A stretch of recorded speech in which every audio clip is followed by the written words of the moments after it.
சீடன் ஒருத்தன் மற்றவங்க செஞ்ச சின்ன சின்ன தவற கூட இருக்கிறதும் இல்லாததுமா மத்தவங்க கிட்ட சொல்ற பழக்கத்த கொண்டிருந்தான். அத பார்த்த குரு அவன கண்டிச்சாரு. அவன் மன்னிப்பு கேட்டான். ஆனாலும் அவன் திருந்துறதா இல்ல. இத தெரிஞ்சுக்கிட்ட குரு அவன கூப்பிட்டு ஒரு சின்ன பஞ்சு மூட்டைய கொடுத்து, நகரத்தோட மையத்துல இருக்கிற மைதானம் ஒண்ணுல நின்னு, அத கொஞ்சம் கொஞ்சமா பிச்சு, காத்துல ஊதி பறக்க விட்டுடுவான்னு சொன்னாரு. சீடன் ரொம்ப சுலபமா அத செஞ்சுட்டு திரும்பி வந்தான்.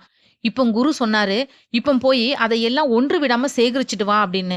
சீடன் திகைச்சு போய் நின்னான். "இது என்ன ஆகுற காரியமா குருவே? அந்த பஞ்சு காற்றுல இந்நேரம் எங்கெங்க பறந்திருக்குமோ? அத எப்படி மறுபடியும் சேகரிச்சுட்டு வர முடியும்னு கேட்கறான். 1 மணி நேரத்துக்கு முன்னாடி நீ பறக்க விட்ட பஞ்ச உன்னால சேகரிச்சுட்டு திரும்பி கொண்டு வர முடியலையே. மத்தவங்கள பத்தி நீ என்னென்னவோ சொல்லி வதந்திங்கள பறக்க விட்டுட்டு வந்திருக்கிற. அது யார் யார் வாயில எப்படியெல்லாம் போய் திரிஞ்சு என்னென்ன விளைவுகளை ஏற்படுத்தி இருக்குமோ? நீ மன்னிப்பு கேட்கறது மூலமா அத திரும்ப பெற முடியும்னு நினைக்கிறியா?" அப்பதான் அந்த சீடனுக்கு தன்னோட செயலோட தீமை முழுவதுமா புரிஞ்சுது. கண்ணீர் மல்க வெட்கி தலை குனிந்த சீடன் அன்னையில இருந்து அந்த பழக்கத்த அடியோடு கைவிட்டுட்டான். இனி யாராவது அடுத்தவங்கள பத்தி உங்ககிட்ட கெட்டத சொன்னா பெரிய ஆர்வம் காட்டாதீங்க. இந்த வீடியோ உங்களுக்கு பிடிச்சிருந்தா மத்தவங்களுக்கும் ஷேர் பண்ணி விடுங்க.